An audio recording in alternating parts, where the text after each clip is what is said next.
I want to introduce our speaker, Laura Becker, Dr. Laura Becker, from Hunter College at the City University of New York. Dr. Becker has been involved in English teaching, and teacher training, and teacher education for over 25 years. And she's not a stranger to Costa Rica. So I think that's something really cool, is that she's coming here to share her knowledge and to share some insights with you guys, but she's familiar with the Costa Rican context, because for the last couple of years, she's been leading study abroad opportunities for teachers in the United States. So coming here to Costa Rica to visit public schools and see what the educational context is like here. Dr. Becker is also the president of the New York chapter of TESOL. So I'm not going to say any more about her because I'm sure you're going to find out very soon. So without further ado, please, let's give a round of applause for Dr. Becker. Thank you so much.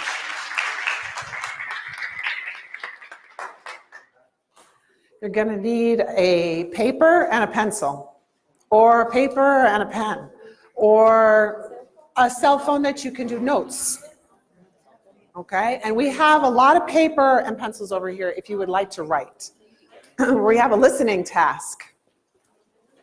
Okay, so I'm going to be telling you a story about a teacher. Her name is Anne. Okay, Anne has been teaching for a while, but she doesn't really feel like she's really growing. Okay, she's successful, there's no problem, but I don't know, she's getting a little tired in her teaching. Okay. So like we do with a good listening task, first we're going to do prediction, right? So there's a tico or a tica or a gringo or a gringa somewhere very close to you. So I want you to first find out their name. I'd like you to find one person to talk to that you don't know. You may have to turn backwards to go behind you or in front. Find their name and make a prediction. What do you think is going on that Anne is in this situation? Okay, time. So you've had a chance to think about Anne. And we know as teachers, when we do a listening or a reading, we usually activate prior knowledge. So you're drawing on your experience of being an educator, a teacher, and you're guessing maybe why Anne is feeling this way, okay? So you have some predictions in mind, all right? And I'm gonna now tell you her story, and I'd like you to try to take some notes on her story since this is a listening task. So Anne started teaching about 15 years ago. She is very well trained. She has a degree in English teaching, and she really used to love teaching. She used to talk about teaching all the time, and now she's in a situation where, you know what, she doesn't have to really plan too much. She can kind of wing it. Sometimes she has so many classes to prepare that it's open the book and it's exercise A and it's exercise B, and she kind of knows. She doesn't get much feedback.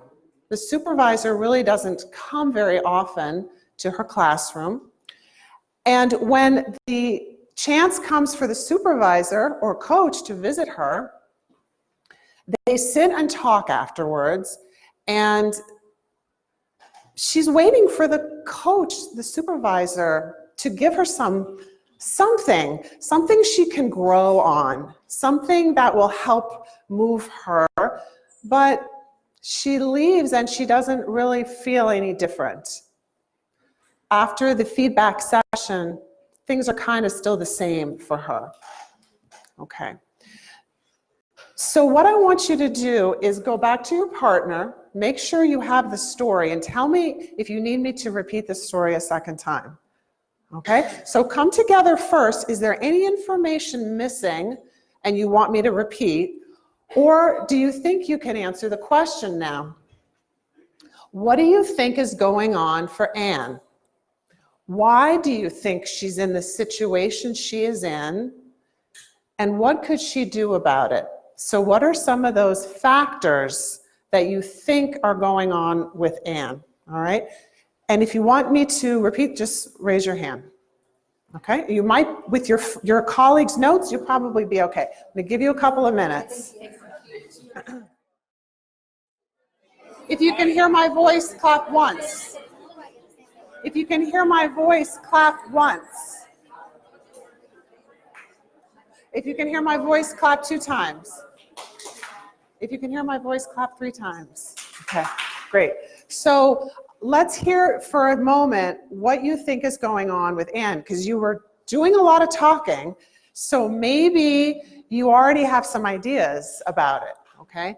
So I'm gonna pick on some people since I know a few of you. And then if you feel comfortable, let me know what you think. I'm gonna start with Toby, because I know he's not shy. So tell me, what do you think is going on with Anne? Possibly. What are some of the reasons that she's kind of feeling stuck? Maybe she's so comfortable with everything that she's doing and she doesn't see any reasons for growing. Maybe she feels so comfortable and she doesn't see any reasons for growing. Okay. Other ideas, other comments. What's going on with Anne?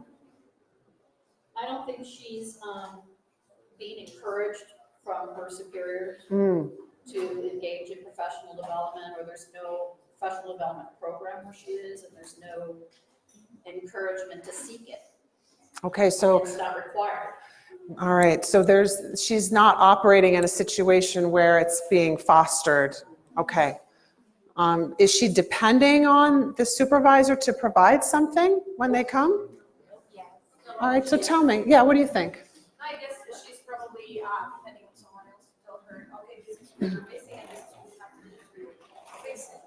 Okay. Maybe because she's in that comfortable zones that are Yes. colleagues talking about. Yes. Yeah. And sometimes we don't really know what our class is lacking until someone else, an outsider, comes and tells us. Okay. So do we need an outsider to come in to tell us that there's something lacking? Okay, what do you think? What do you think? No, not necessarily. Not necessarily? Okay. So what do you mean, not necessarily? I mean, I think that before every lesson, after every lesson, there should be like a reflection process in which we can come up or we can analyze what went well and what could be done differently. Not necessarily because it was wrong, but you want to try something new, you want to experiment. Okay, you want to try something new, you want to experiment. And how many of you were here for the, if you work at Centro, you might have been here for an in-service topic day on reflection. Some of you were here for that. And a lot of you know about reflective practice, right? And becoming reflective practitioners, because you were picking up on in the story that Anne was waiting for the supervisor to tell her, to let her know. And when the supervisor or the coach did not do that for her, she felt there was no place to go. But you're saying not necessarily so, like Cole Porter. Okay, so now I'm going to start the talk. I wanted to start with the story to kind of enter us into Anne. Anne is you, and Anne is me. Anne is all of us when we are looking to someone else for our growth. So we're going to be talking today about, and I couldn't decide which title to use, so I put both.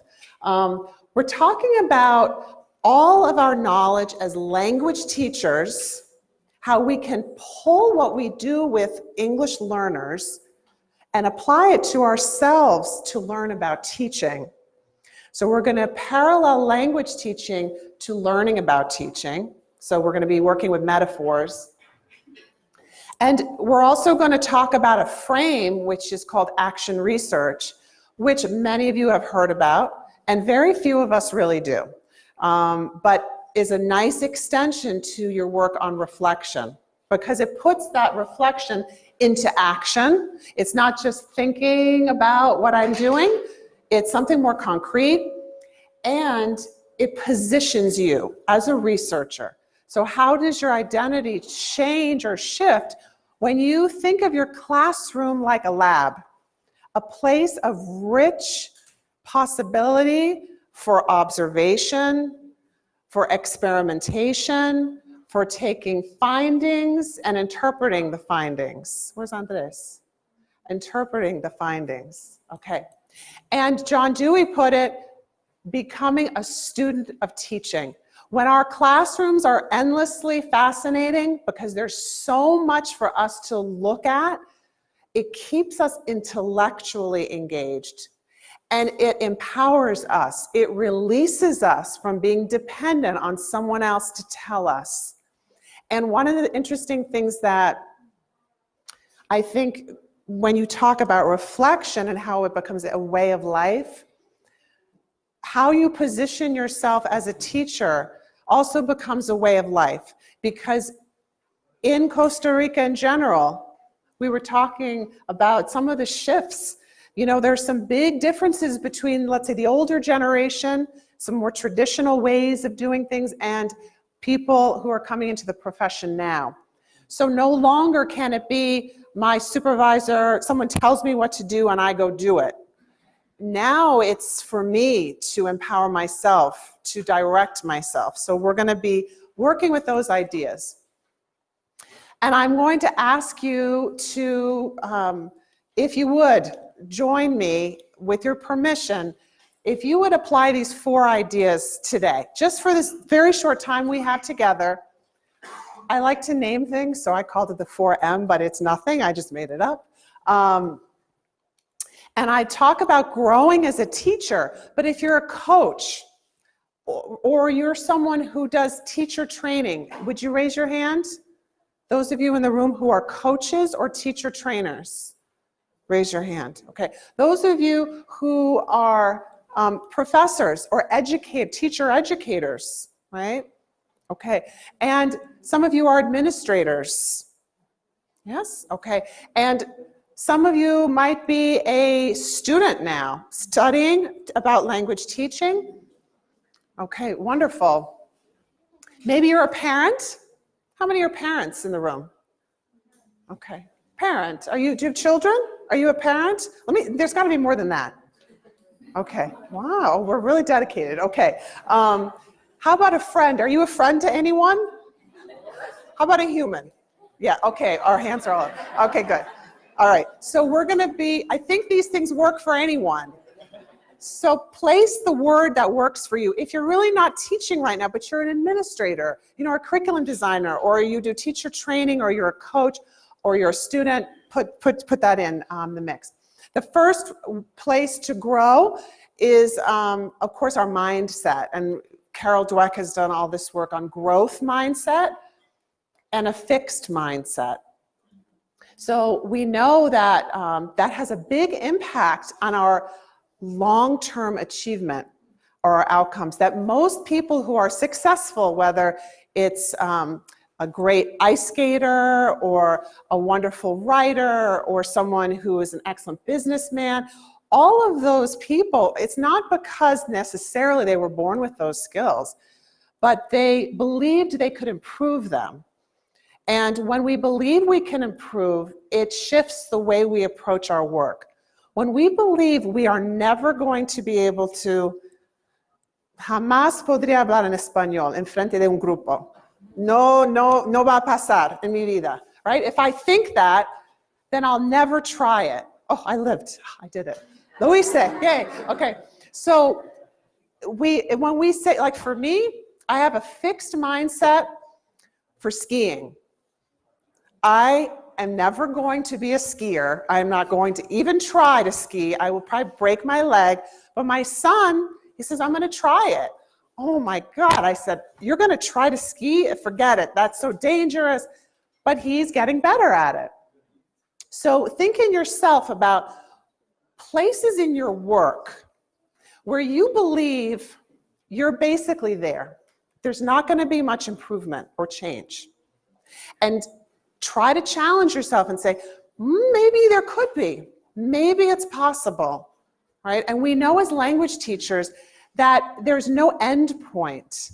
I'm still learning English, right? There's no end to language learning. It's a continual process. Okay, so I invite you to have a growth mindset today. I invite you to challenge what you think you see in the mirror. Mirrors are very powerful tools. So a mirror, by that I mean looking at what you're doing. But usually what we see is what we want to see. We choose to see. We believe we are seeing, but not what's really there. So be ready to accept that what you think may be there is not there. And in teaching, I hate to say it, but it's true for teachers, for coaches, for all of us administrators, we see ourselves as the bigger lion than we really are. Okay, we want to believe we have this great effective lesson, and we're just going to leave it at that. We don't really want to explore too much further. So I'm going to challenge you to seek out really looking in the mirror honestly as part of the process. This kind of goes by, I'm going to pick on Andres again, but information and knowledge. So we have a lot of information all the time when we are in classrooms, but we don't always put the information together to extract meaning from it.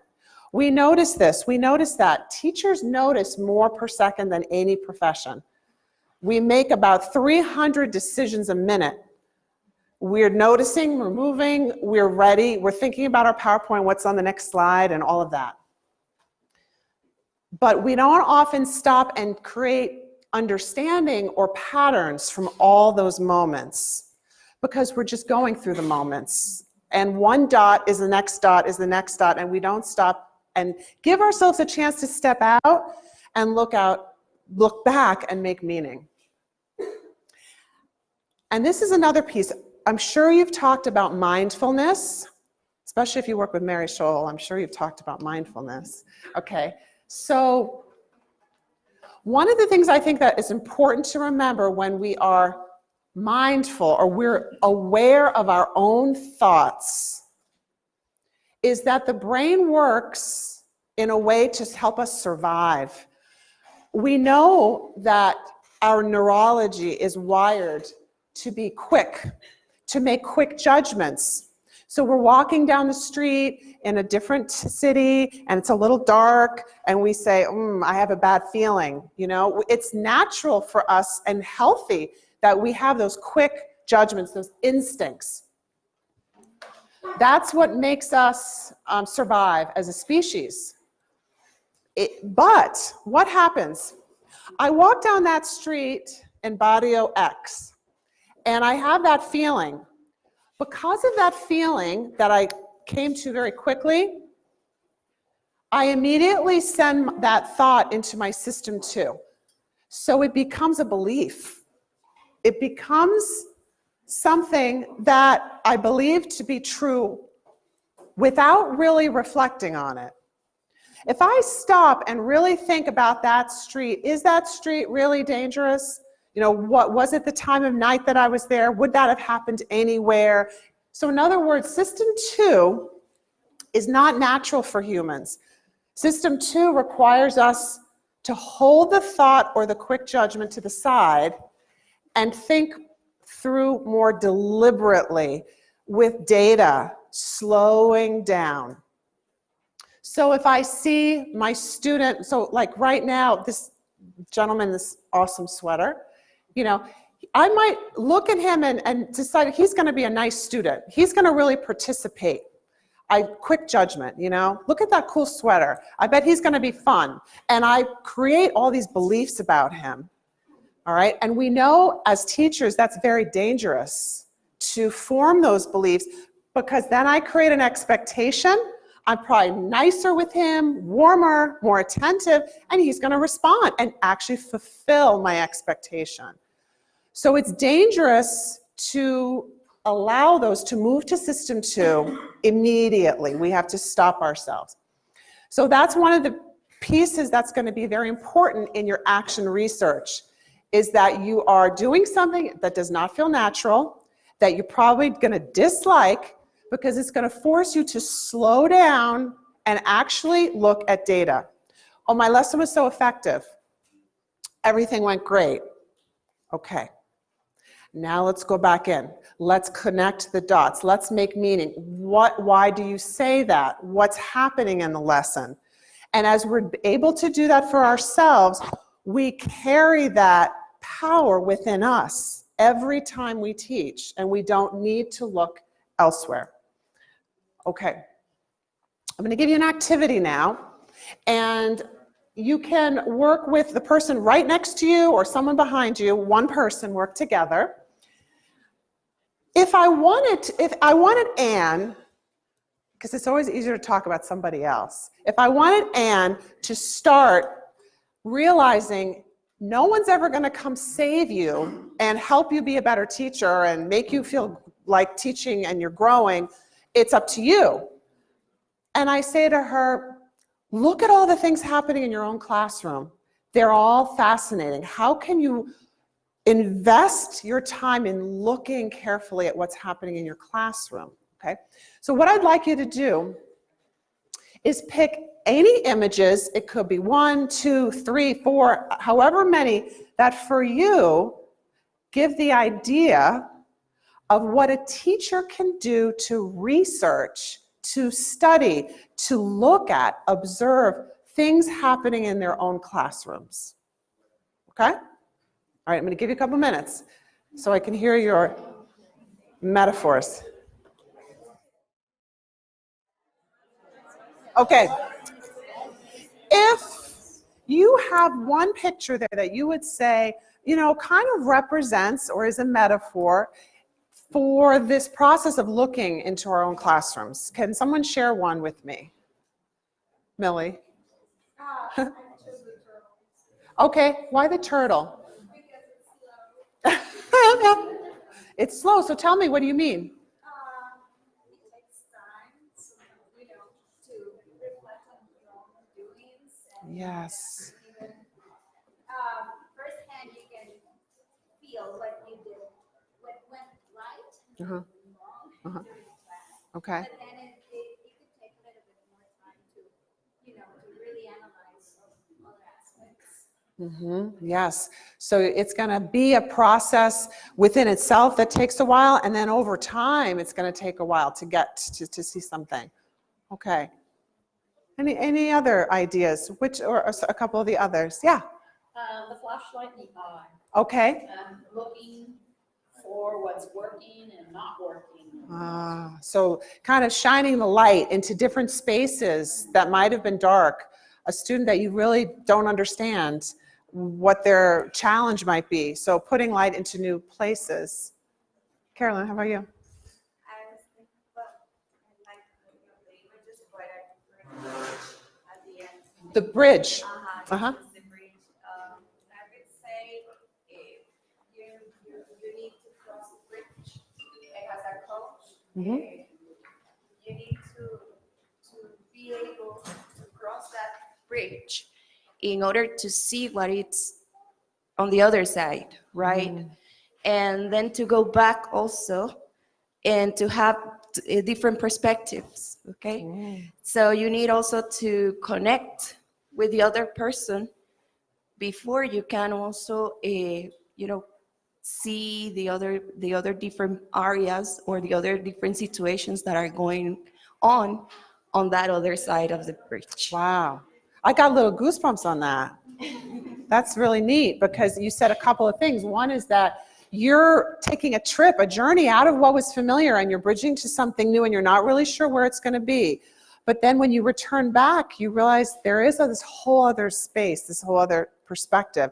It could even be just looking at your lesson from your student's point of view, focusing on one student and watching all the language they use, everything they're writing down in the lesson, how will it change how you see the teaching?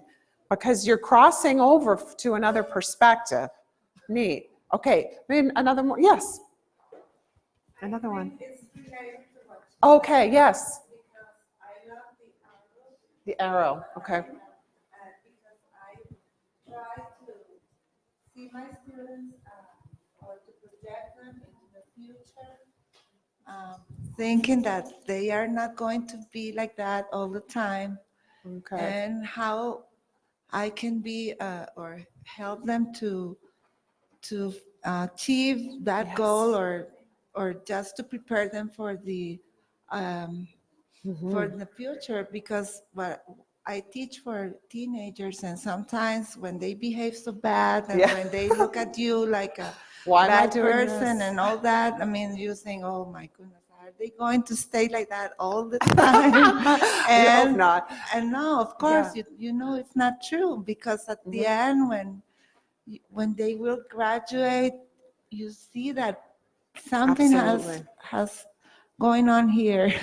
They have changed, and I have changed too. And I have changed too. See. So that the arrow is also when you're talking about, I know where my students need to go, that they're going somewhere, and that I'm part of a journey. And keeping that goal in mind. If I have no idea where I'm aiming the arrow, then I don't even really know what I'm doing in the moment or the classroom moment. One more, yeah. Yes, I do believe that we as teachers, I mean, all of us have like some sort of a toolbox Yes. in our possession, and Which is yours? I'm about to say it. Oh, okay. Oh, we're getting it. Woo! Okay, let me sit down. Inside this toolbox, there is a magnifying glass, Okay. which is over there, right? And as we know, magnifying glasses are, good for looking at details.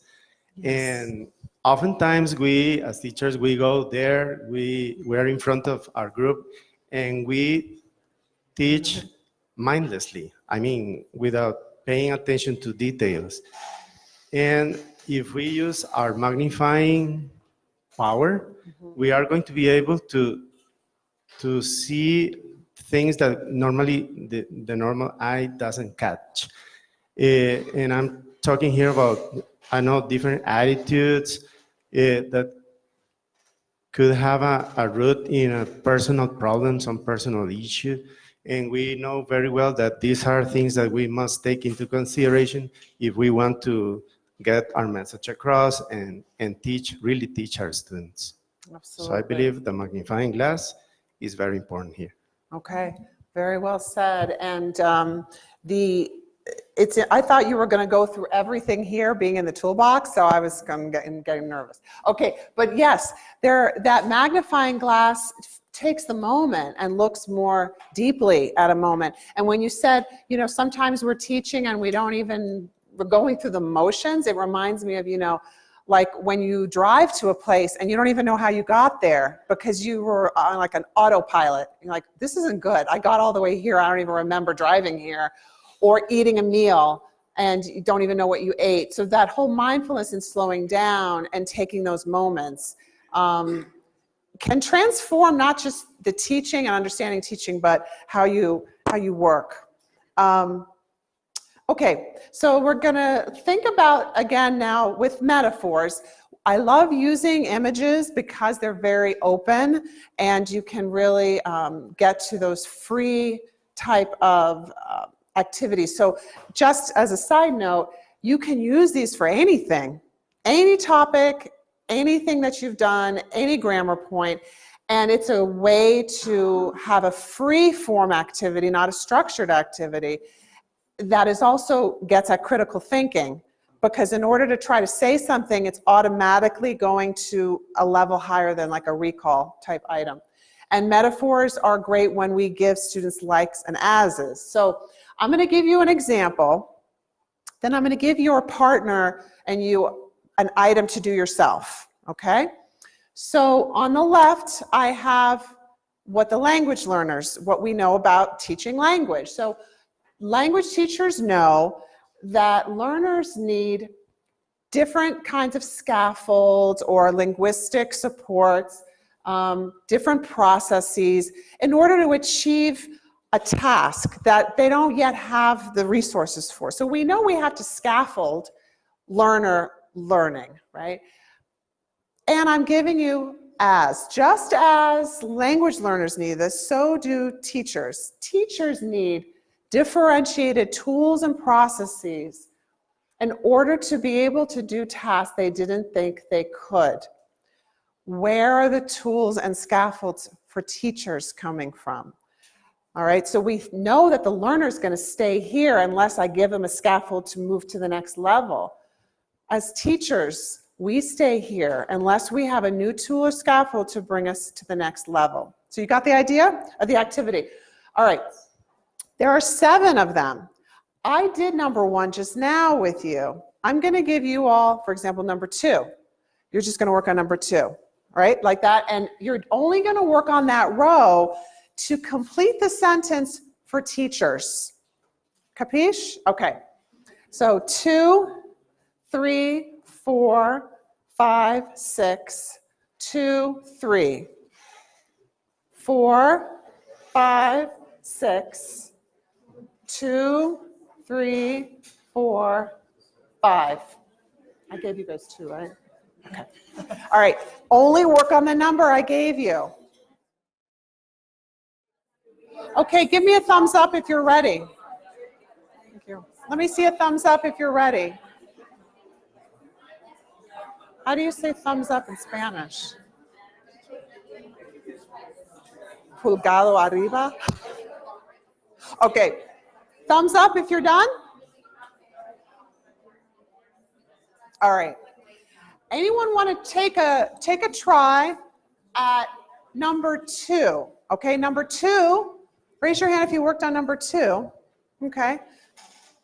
All right, over here, number 2, over here too. All right, so language learners with high language awareness are able to become autonomous and reflect on their own learning. They recognize what's going on in their own language. Teachers with high teaching awareness are able to, all right, let's hear a couple ideas from the 2s. Yeah, go ahead. Está bien. I don't remember it. Okay. Yeah. And here we were talking about this point, right? Number 2, of course. Yes, good. You're with us. Yes, number 2. Yes. So we said that teachers with high teaching awareness are able to grow and become more autonomous and independent into their reflecting teaching practices. Exactly. Perfect. Anything else you want to add? 2. Simple, right? It's a parallel. It's a clean parallel. What we are asking learners to do, we need to do for ourselves. We ask learners, oh, reflect on your learning, but are we reflecting on the learning, on our learning? Okay. Number 3. Número 3. ¿Quién tenía 3? Oh, okay. Oh, see, I knew you were going to participate when I said something about the sweater. I felt it. Okay, go. Well, we were discussing about the possibility, for example, that language learners do better on a speaking presentation when they have rehearsal time to prepare. Okay. So teachers do better on teaching a lesson when they have a chance to be prepared, because sometimes you need to present a specific topic and you are not familiar with it. So if you don't do some research about it, so probably your students will ask you questions and you will be totally lost. Oh, yes. And that you don't want to really be like when we ask students, okay, here, work on this. Okay, now go do a presentation. Go up, right? We know they're reading off the paper and they're mumbling and, it's really not a great presentation. So, but if I gave them some time, to work on it, I'm pretty sure they're going to be pretty successful when they come up. I want to set my students up for success. I don't say, quick, come up here and do a presentation, right? But when the supervisor, the coach just drops in on you, you're supposed to be doing good at that exact moment. Maybe it's the first time you're trying that new video or that material, or even the grammar point. like you said, students are going to ask questions and you're like, ooh, I should have researched that one, you know? But don't ask me any grammar point. But yeah, so and someone said something else about the preparation, about why teachers do better on teaching when they have a chance to.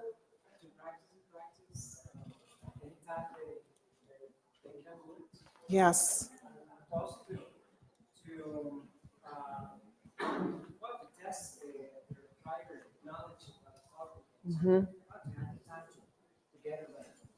Right, so I might have an activity that I want to try to do, but I'm going to need some time to practice it. Just because I've seen it or heard it once, it's going to, and you know when you teach the same lesson twice in the day, how the second one is much better than the first one? Right? Yes, because it's a practice, a redo kind of moment. All right, wonderful. Number 4. Levanten las manos, por favor. Okay, Mark's coming around. I'm going to let Mark choose somebody. Yeah, try it. Number 4, why don't you read this and tell us what you think? Okay, language learners need feedback on both form and meaning to develop their language skills. Well, teacher, we were talking about the need of feedback pretty much in any aspect. I mean, in every single part of the teaching, because we normally don't like for another partner to tell us like you're doing this wrong or not, right? No. But still, I mean, it is important for us to be open and receive all those comments and in any area. I mean, it could be what instruments are we using, methodology, what kind of teaching we are using, what approach, pretty much in any area, it is important to be open to. Yes, so in other words, our language learner, we know they're going to stay a plateau if I never give them feedback on the form. They're going to even fossilize certain forms if it's never corrected. So I know that that's important for a learner, but who's going to give that to me as a teacher? And tell me what you think about form and meaning. What would be a parallel? You all worked on that, yeah. She's like, oh, come on.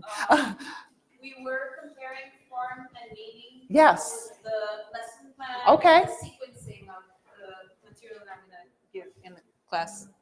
Okay, so for the learner, it's form and meaning. For the teacher, it's lesson planning, perhaps. Lesson planning and maybe the sequencing. Okay. And meaningful learning, Romy was telling me as well. Yes. So it's not just that we need feedback on our design, on our plan. We also need feedback on the student performance. Was it meaningful? Did it happen for the learners or not? It's hard to know as a teacher. And the tests sometimes are remote from what we're doing, and we don't always feel the satisfaction of the connection between what we're doing and the output or the outcome. Okay, wonderful. Number 5. Yay. Okay. Hey guys, the reason why you see me running around with the mic, even though you can hear each other, is we're live streaming, so we want to make sure that everyone can hear that. Oh, now no one's going to participate. I'm sorry, but that's why I'm running around. So it says language learners develop a monitor to be able to evaluate their own input. So the other would be teachers need to develop a monitor to be able to reflect on their teaching. Okay, because our output is what we're doing, all our instructional moves. So you remember the crash in the monitor hypothesis, right? So people still use that? I know it's getting older. Hello. So the monitor, we're in the moment. You know how Krashen used to talk about the monitor, if it's too high, the student can't say anything because their monitor is almost shutting them down. And the same is true with a new teacher who's trying to follow their lesson plan.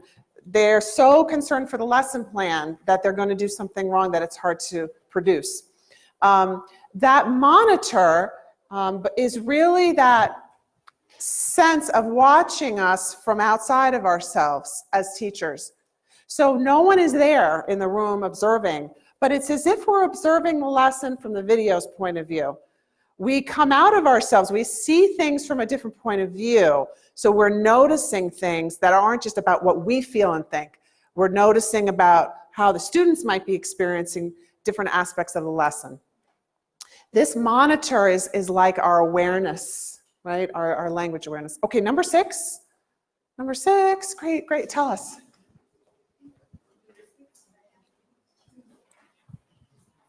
Okay, it says language learners need structured activities, but also free ones to be able to be creative and explore their language. Teachers need structure, but also freedom to improvise. All right, tell me what you mean. Okay.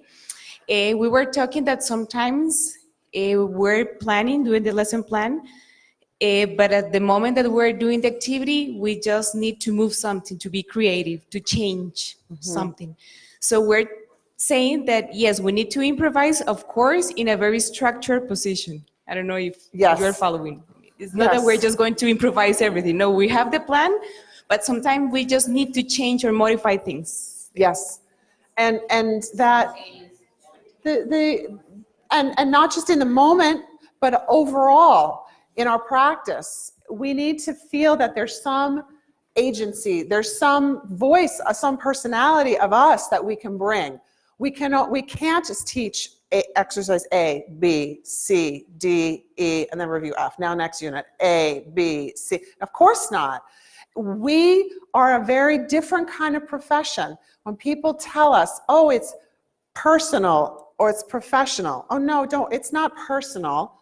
It is personal. It's our person that delivers teaching. It is us. So we infuse ourselves into everything we do, and we need to be able to express that voice. It's like telling a student, you must follow the formula of this essay. I don't want to see any different than this formula. They're not going to develop their voice as writers if we do that. So a lot of times when we experience being observed or we think about researching practice, we feel that everything's just being told to us, that we have to fit into some kind of a box. And we know that we need that freedom. Okay, last one, 7. I want everybody who did 7 to raise your hand, please. Por favor. Por favor. Who did 7? Oh, no, I didn't assign 7. Okay, everybody, let's do 7. Language learners need to look at their own work to align their performance with an outcome. So I'll do again a writing task. If my student writes a paragraph and I evaluate, I give them feedback, they need to know what it's supposed to look like, right? So why do teachers need to look at their own work? Mario, right? Yes, why? Why do teachers need to look at their own work? I put him on the spot. Well, I think that we need to look at our own work because, I mean, indirectly we create some sort of culture in the class. Mm-hmm. So with that, students also know what we expect from them, but also they are going to be free at like unexpected moments. So Mm-hmm. they need to be like guided, but also they need this kind of freedom. Right. So when we look as teachers at our own work, what are we looking at? What's our work? What's our product? We're not writing essays. Yeah.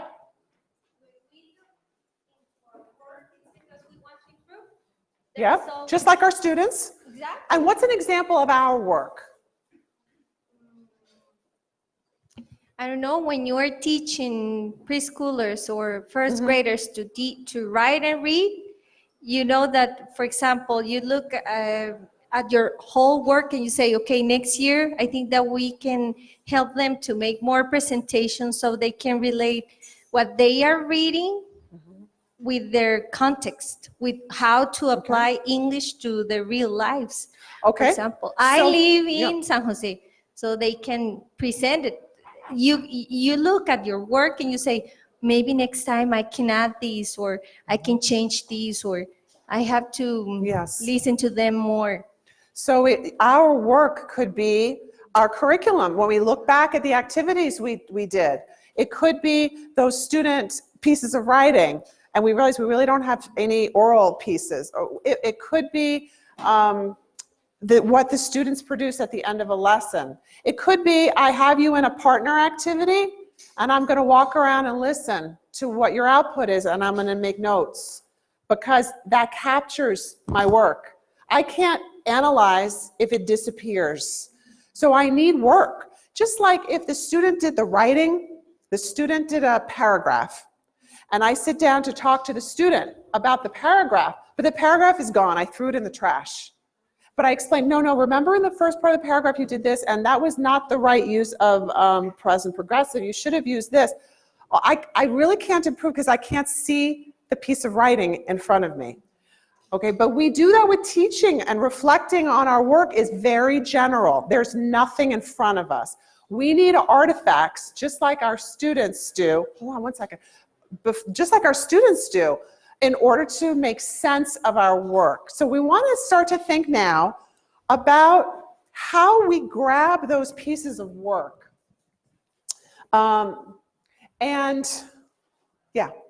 So action research is a great frame, whether you're a coach, a professor, a teacher trainer, a teacher, a human, etc.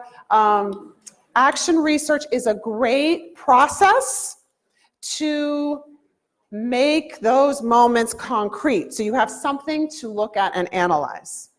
So we're going to quickly touch on what it is and why we do it, the steps, the research questions, and then we're going to move to the tables, and you're actually going to start your action research. In May, I'm coming back for the wonderful conference, and I would like you to present with me on your action research. So I'm inviting you. You're in. You're accepted. Okay? I don't know, that he left, the one who does the program, but that's okay. We'll be good. We're in. So what is action research? It's simply a process where we investigate our work for the purposes of improvement. As a coach, I investigate how effective my coaching is. As a curriculum designer, I need to know, is it effective? As a teacher. Okay. The value. The value in action research is, remember the mirror with the kitten looking at the lion? So it's to help us see more clearly, to take the blinders off, to see what's really going on and not what we hope or believe or would like to be going on. So I'll go to the example of, I'm doing pair work. Everyone's in pairs, but when I actually walk around, they're all using Spanish.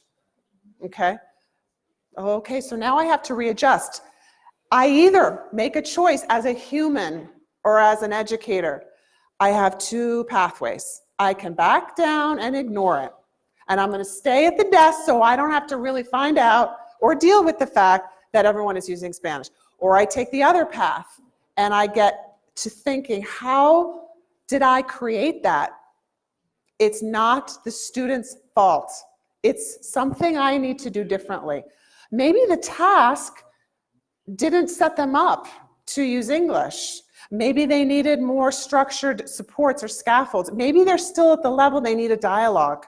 I had to do something to change what happened. So I create a dialogue with sentence filling out instead of making it open-ended, and I go around again and wow, they're using English now. So those are the kinds of moves I do in action. It can be that small or that simple. And I think in life, people make those choices. Do I continue down a growth pathway, or do I stay where I am and just ignore the data? I don't even want to seek out the data because I don't want to deal with that disequilibrium. The sense of conflict when I realize what I think is happening is not what's actually happening. Most of us avoid that feeling. So I'm challenging you to go into that space. Action research helps us understand our impact because, like you said, the impact might be years away, and that's not satisfying. I need something more immediate. I need to see that my instruction matters. Action research, like we said before, helps us become less dependent and more independent as educators. We are rigorous with our learners. We need to be rigorous with ourselves. Our students need to see us researching our teaching in front of them. You know, guys, that activity, You all use Spanish. Why? Talk to me. Let's talk it out. Let's talk in Spanish about it.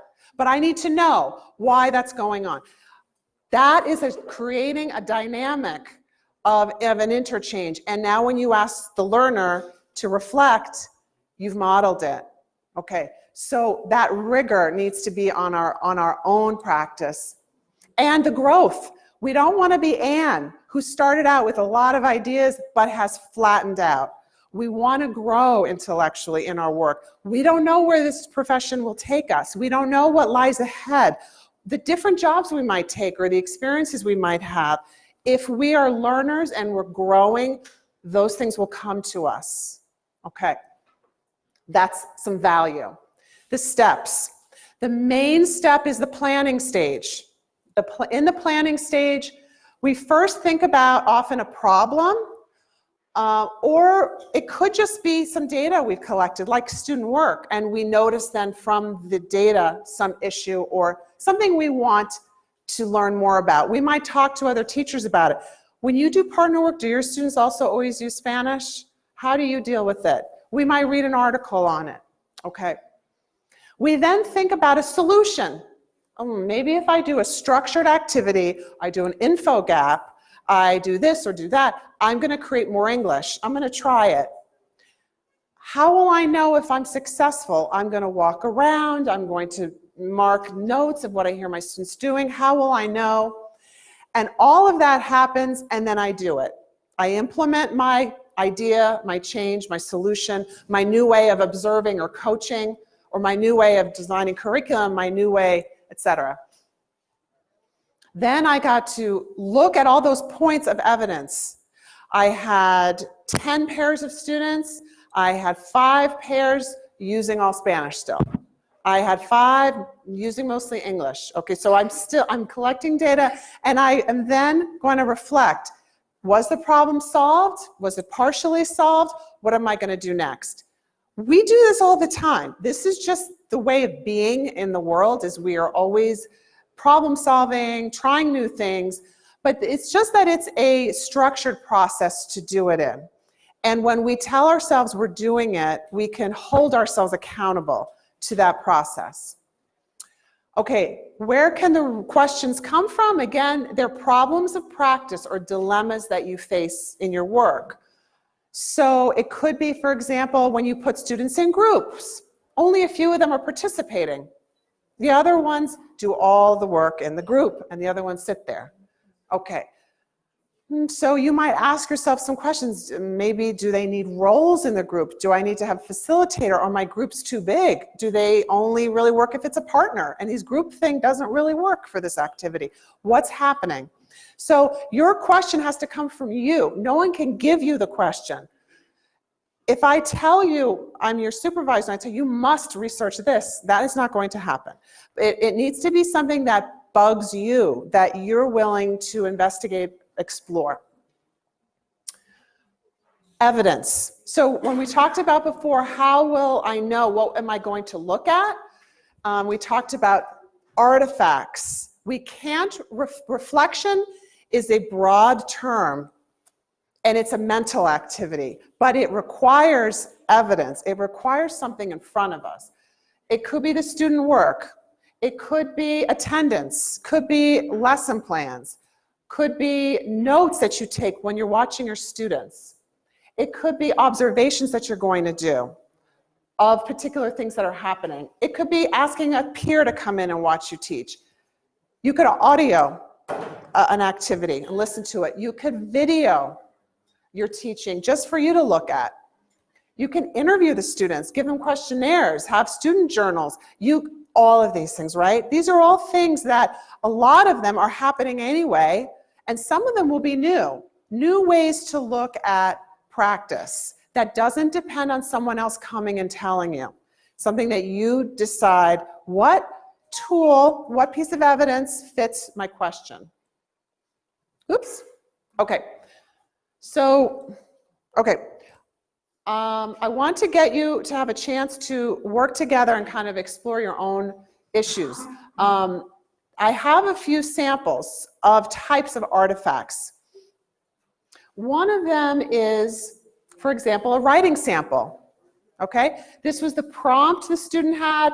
This is what the student wrote. From this artifact alone, I could generate a number of different questions to explore in my research. Right? There are a lot of typical learner errors. The learner is also using their resources. They're using the question stem. There's things going on in what the student is doing that I could use as a point of departure. So in other words, if you're not sure, you're stuck, where do I start? Just take a piece of student work. When students are talking, I beg you, get a piece of paper and jot down what you hear, because that is rich data that is disappearing constantly right over your head. And it is the most important driver when you're really trying to know what's happening in the moment when students are in activities. So here was one that I wrote down the other day, observing here this week. The prompt was students had a recipe on the board, on the smart board, and the recipe was full of ingredients. And the activity was turn to your partner and decide which things on the ingredients are count and which are non-count. Okay. So the notes written down, one student says eggs count, the other one says yes count, the other one says pepper. What is pepper? Pimienta. That is uncountable. What it is black. It is, so it is many. It is count. Flour. That is not count, no. You can say uncountable or non-countable. This is the language I heard. This is only a couple of turns. But you could get so much out of that.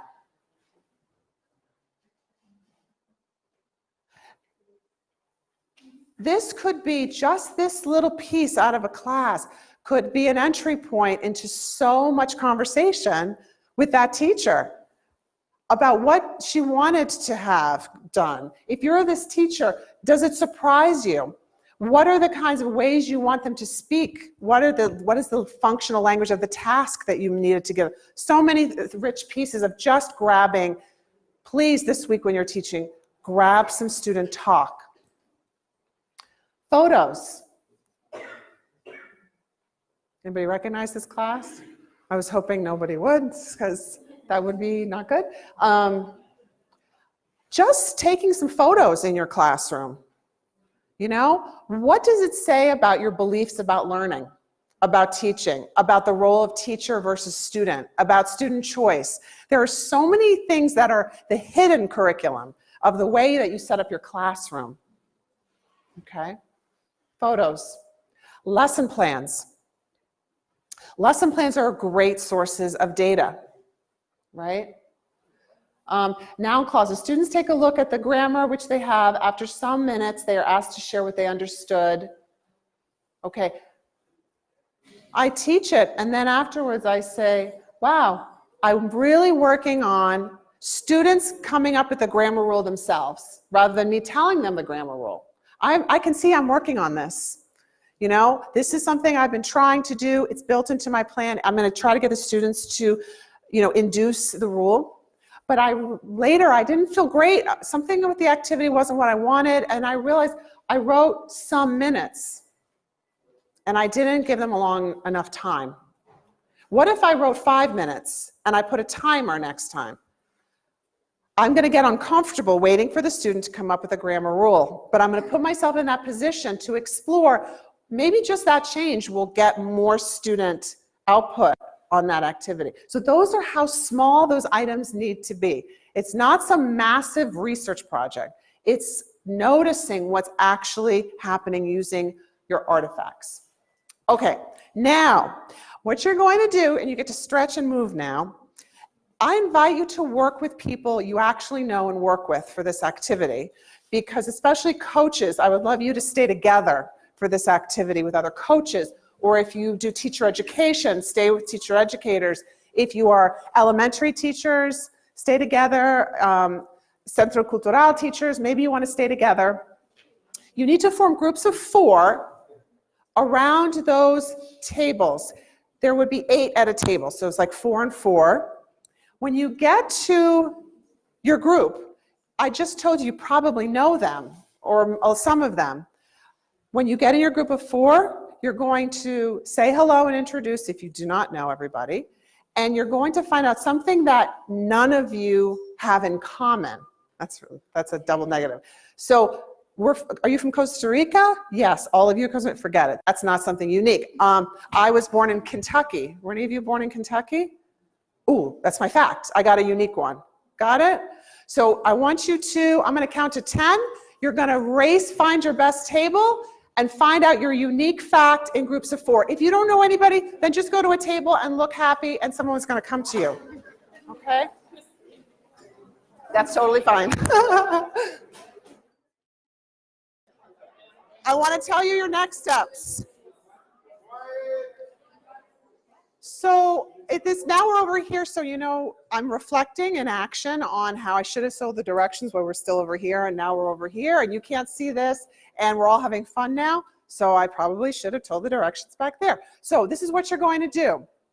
In your group, you're going to decide on a problem of practice that you think you would like to explore, okay? If all of you have your own, that's great. But if only one person really has one, that's fine too. You need at least one, or it could be the group each has their own. What's the problem you want to explore? Oops, sorry. What data would answer your question? What would you have to collect as an artifact, look at, to get information about your problem of practice, your dilemma, the thing you're interested in? Okay? That is what you need to do. And then what we're going to do is come back over here, and we're going to talk a little about what you would do next with that data. And some of the things, if some of you are still like Anne, really not sure what to look at, I'm going to give you a list of the top chronic issues in English language teaching classrooms that you can also look at. But I want you to kind of think and hear from maybe colleagues what their issue is, the problem, the thing that they would like to improve on or work on in their teaching. And if you can put that on your poster sheet, so it might be like, I'll use the one from before, group work. My groups don't really work. It's like one kid really working and everyone else sitting there. I don't like that when I do group work. What would I collect? And your partners, the people at the table around you, can help you think of what you might collect. So you need at least one problem, but it could be one per person. But you have 7 minutes. You ready? Go. I'm going to ask you, is this working? Yeah, okay. I'm going to ask you to, if you'd like to take a picture of your paper. I'm good. I got it. Okay, take a picture of your paper if you'd like. And that might help you remember what happened today and maybe give you a little inspiration to actually try some of this. And I want you to leave it though, because I'm going to take pictures of them, if that's okay. And I'd like you to just run back to your chair. We have about 1 minute. I just want to wrap up. I wish we had time to share all of these out loud, but what I'm going to do is I'm going to type them up and I'm going to send them to the list of people who came today. So you'll have my email. And you'll be able to tell me, oh yeah, I'll present with you in May and we'll talk about this, okay? Thank you. All right, so let's rush back to our chair so I can let you go.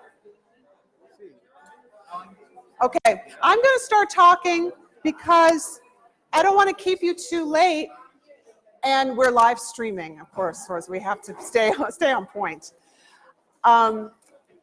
I told you before that I would share some of the very common problems of practice in English language teaching contexts. That might be one that you want to pick up on, or it might have been the one that you picked. Good old teacher talking time. That is always there, hovering. Providing more peer-to-peer talk in the target language. That's always a persistent challenge. How do I present grammar in a way that's real use and contextualized? Persistent challenge.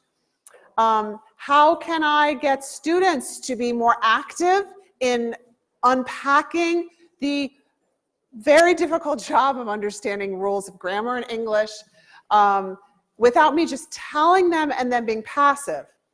How do I not use Spanish in the lesson? How do I get them not to use as much Spanish in the lesson? How can my activities be more relatable for them to the real world?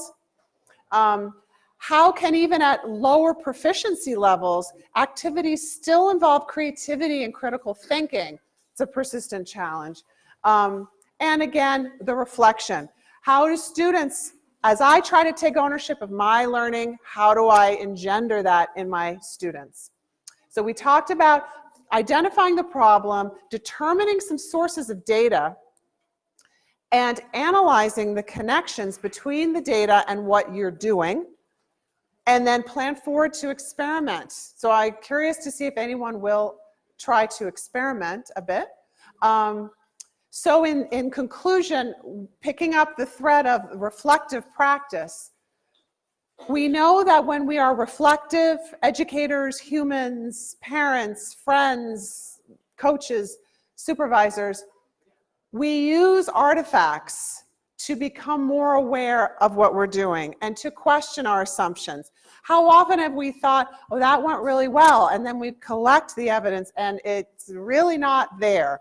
Or we thought something was terrible and we did this terrible job, and yet the performance was very high. So we're always needing to adjust based on artifacts. Reflective teachers, educators, examine and solve and explore and examine and solve. It's an endless cycle, just like language learning, never ending, but always interesting. It must be interesting to you for you to stay motivated and in the field and continuing to grow. And that I hereby empower you to take charge of your own professional learning. No one is going to do it for you. No one is going to tell you the way. It's going to be for you to read, to engage, to come to conferences, to come to talks like this, to talk with your peers, to make a coffee morning, to just talk about practice. All of those things keep you fueled. I'm going to come after you to present with me on your action research and what you're discovering. That's my email. I have your emails through the sign up, so I will share the presentation. If you're welcome to use any of it, and I will be taking photos of your assignments, but feel free to email me anytime. I'll be back here in May for the conference, and I come in the summer in July for 3 weeks with English language teachers from New York City Public Schools. And we're here for about 3 to 4 weeks. We're in the public schools, the MEP schools. We're also in Centro Cultural, working with adults and students of different levels in institutes. And it's a great experience to interchange for my teachers to work with you and vice versa. So definitely keep in touch and have a wonderful afternoon. Thank you so much. Thanks, Betsy. Thank you.